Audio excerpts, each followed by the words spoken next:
이번에는 합산배제 신고, 합산배제를 받는데 임대주택이 아닌 어떤 특례주택들이 있습니다. 그게 바로 사원용 주택 등이거든요. 그러니까 합산배제이기 때문에 종합부동산세에서 주는 굉장히 큰 혜택입니다. 보통 우리가 알고 있기로는 합산배제를 받으려면은 주택임대사업자로 등록을 해야 되는데 그렇지 않은 주택도 이 합산배제를 받을 수 있다는 겁니다. 혹시 가지고 있는 주택 중에 여기에 해당하는 주택이 있다고 하면은 당연히 합산배제 신고를 별도 해야 된다. 적용 대상자는 사원용 주택 등 보유자입니다. 종합부동산사 합산배제 사원용 주택 등의 범위입니다. 혹시 이런 주택을 갖고 있는지 한번 살펴보세요. 사원용 주택입니다. 종업원의 무상 저가로 제공하는 사용자 소유의 주택으로서 국민주택 규모 이하, 과세기준 현재 주택 공시가격 3억 원 이하인 주택, 이런 주택은 합산배제를 적용받을 수 있다. 미분양주택입니다. 주택 신축 판매업자가 소유한 미분양주택으로서 사용 승인 1, 신규 취득한 날로부터 5년이 경과되지 않은 주택도 합산배제를 받을 수 있고, 그 다음에 가정 어린이집입니다.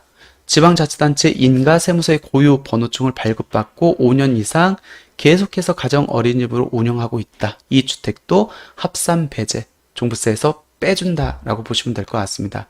문화재주택, 노인복지주택도 합산배제 주택으로 적용되고, 주택 건설 목적 멸실 예정 주택도 합산 배제를 받을 수 있는데, 주택을 새롭게 지기 위해서 즉 멸실 예정인 주택을 취득해가지고 3년 이내 멸실을 한다고 하면은 그 주택도 과세 기준 현재 주택을 소유하고 있지만 얘 빼고 계산할게 합산 배제를 적용받을 수 있다라는 겁니다. 이 중에서 몇 가지만 한번 살펴볼게요. 사원용 주택입니다. 특히 사업자를 가지고 있는 분들, 아니면 이게 개인이건 법인이건 다 적용되거든요.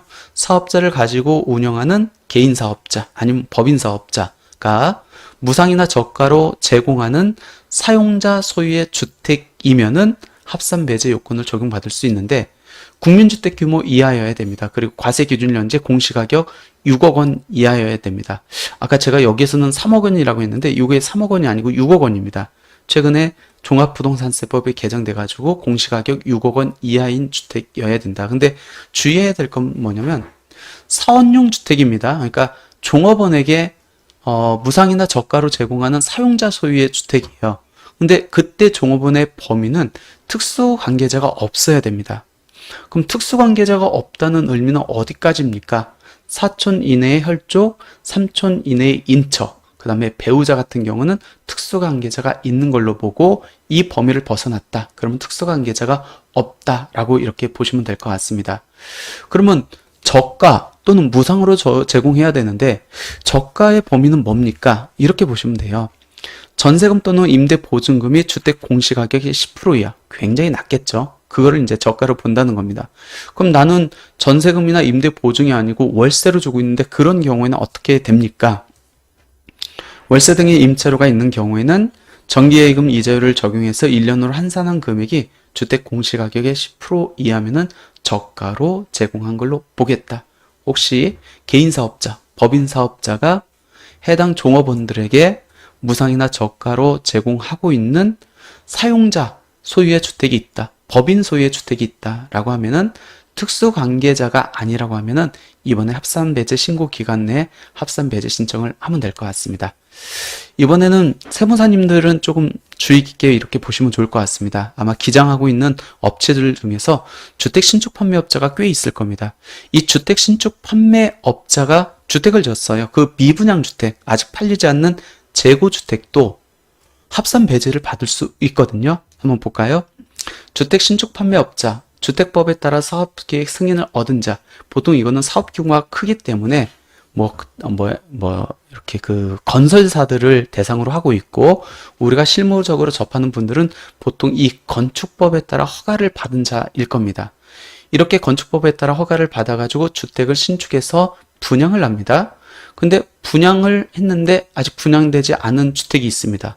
그러면 개인사업자라고 하면은 본인 주택하고 이 미분양 주택하고 합산해서 주택 공시가격을 합산해가지고 종부세가 부과될 건데, 미분양 주택, 재고주택이기 때문에 5년 동안은 종부세 합산해서 배제하겠다라는 겁니다.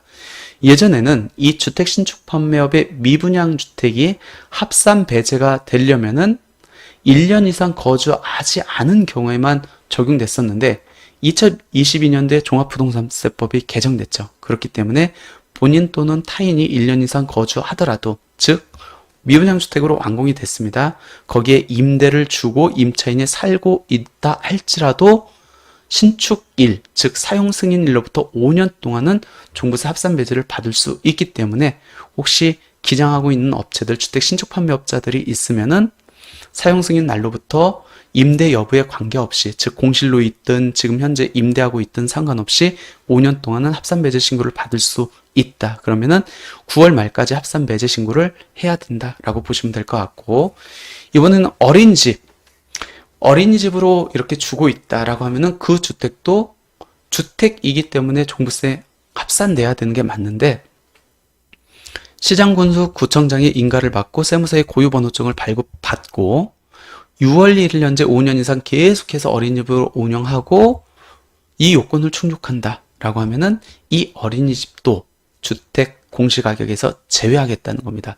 예전에는 이 어린이집이 합산 배제를 받으려면은 가정 어린이집으로만 운영하고 있었을 때 합산 배제를 받을 수 있었는데, 최근에 이제 종부세법이 개정돼 가지고 2022년 부가분부터는 가정 어린이집 외에 직장 어린이집, 국공립 어린이집 모두 다 어린이집으로 운영하고 있으면은 합산 배제를 받을 수 있기 때문에 요건에 충족한다고 하면은 합산 배제 신고를 하면 될 것 같습니다. 이것도 세무사님들은 조금 주의 깊게 들으면 좋을 것 같아요. 주택 건설 사업을 위해 멸실시킬 목적으로 취득한 주택, 이 주택도 합산 배제를 받을 수 있습니다. 주택 건설 사업자는 우리가 기장하는 업체들은 아니에요. 보통 이제 공공주택 사업자, 사업 시행자, 주택 건설 사업자. 그러니까 보통 규모가 있는 사업 시행자 아니면 건설 사업자, 주택 사업자를 의미하는데, 우리가 눈여겨볼 건 재개발 재건축 조합의 신탁한 주택입니다. 우리가 양도소득세에서는 관리처분 계획 인가일 이후에는 권리로 전환되는데, 우리 재산세를 부과하거나 아니면 종부세를 부과할 때는 관리처분 계획 인가 이후에 주택이 멸실되지 않는다고 하면은 아직까지 주택을 소유한 걸로 보죠. 그렇기 때문에 주택을 멸실되지 않았다고 하면은 재산세도 부과가 되고, 그 다음에 종부세도 부과가 됩니다. 멸실된 이후에 비로소 재산세나 종합부동산세는 권리, 즉 조합원 입주권으로 보게 되어 있습니다. 근데 재개발 재건축이 시행된다라고 하면은 내가 주택을 조합에 신탁하게 되죠. 그럼 명의가 내 명의에서 조합 명의로 넘어갑니다. 근데 중요한 건 뭐냐면, 이 종합부동산세가 2021년도에 개정돼 가지고 신탁재산, 그러니까 내 개인 명의의 주택을 조합에 신탁했다. 이 신탁재산의 종합부동산세 날세 의무자가 조합이 되는 게 아니고 위탁자, 즉 내가 되는 겁니다. 그러면 등기부 등본상의 소유자는 조합 명의로 되어 있다 할지라도 내 주택하고 합산돼서 종부세가 부과된다는 의미거든요. 이 주택이 멸실되기 전까지는. 그럼 종부세가 나올 수밖에 없겠죠. 근데 이때 조합원으로부터 취득한 주택을 취득일, 즉 신탁을 원인으로 소유권 이전 등기한 날로부터 3년 이내 이제 조합 명의로 넘어갔겠죠? 그 조합이 취득을 한 날로부터 3년 이내 이 주택을 멸실시킨다면은 얘도 종부세 합산 배제를 적용받을 수 있대요. 그러면 이 우리 위탁자, 개인 같은 경우는 어떻게 해야 되죠? 조합원은 개인별로 합산 배제 신청 기간 내 관할 세무서에 종합부동산세 합산 배제를 신청하면은 이 멸실되지 않은 재개발 재건축의 공할 주택을 합산 배제 받을 수 있다는 겁니다. 최근에 개정된 내용이에요. 아직도 많은 분들이 모르고 있거든요. 그래서 결론적으로 내 주택이 지금 재개발 재건축으로 인해 가지고 조합에 신탁됐다. 아직 멸실되지 않았다. 그러면 재산세가 나한테 나오거든요.